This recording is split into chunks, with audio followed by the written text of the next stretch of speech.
પરીક્ષાના ઉમેદવારના માર્ક્સ જાહેર કરવા બાબતે ભરૂચ કલેક્ટરશ્રીને આવેદનપત્ર આપવામાં આવ્યું.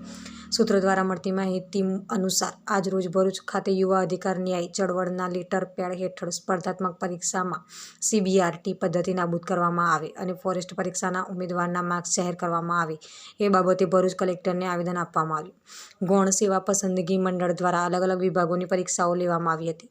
આ પરીક્ષામાં CBRT પદ્ધતિનો ઉપયોગ કરવામાં આવ્યો હતો, જેને ખૂબ જ વિશ્વસનીય માનવામાં આવતી હતી, પરંતુ પરીક્ષાના છબરડાઓ આવતા આ પદ્ધતિ નકારાત્મક સાબિત થઈ છે.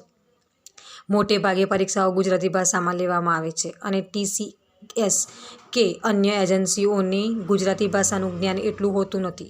ગૌણ સેવા પસંદગી મંડળના કર્મચારીઓમાં સંકલનનો અભાવ જોવા મળે છે. ભાષાંતરની ભૂલો જોવા મળે છે.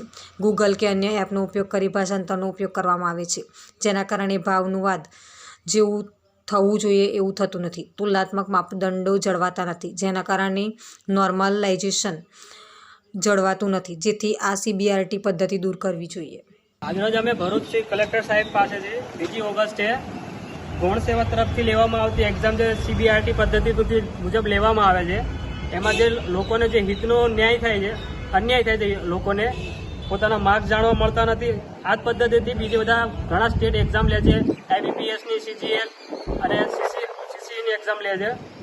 એ લોકો માર્ક્સ જાહેર કરે છે. આ ગૌણ સેવા પસંદગી મંડળ ગુપ્તતાના ભાવ બતાવી અને માર્ક જાહેર કરતા નથી, જેથી વિદ્યાર્થીઓને ખબર નથી પડતી કોને કેટલા માર્ક આવ્યા અને જેને મેરિટમાં નામ આવ્યા છે એમને કેટલા માર્ક છે, અને પોતાના પણ માર્ક જાણવા મળતા નથી. તેથી આ સિસ્ટમ બહુ ઝડપી કામ કરવા માટે લાવ્યા હતા, પણ છતાં ફેબ્રુઆરીમાં એક્ઝામ લીધેલી, જો જુલાઈ સુધી એનો વિસ્તારના પડેપણના સમાચાર જોવા માટે અમારી channel the Times of Mahisagar ન્યૂઝને લાઇક, શેર અને સબસ્ક્રાઇબ કરો.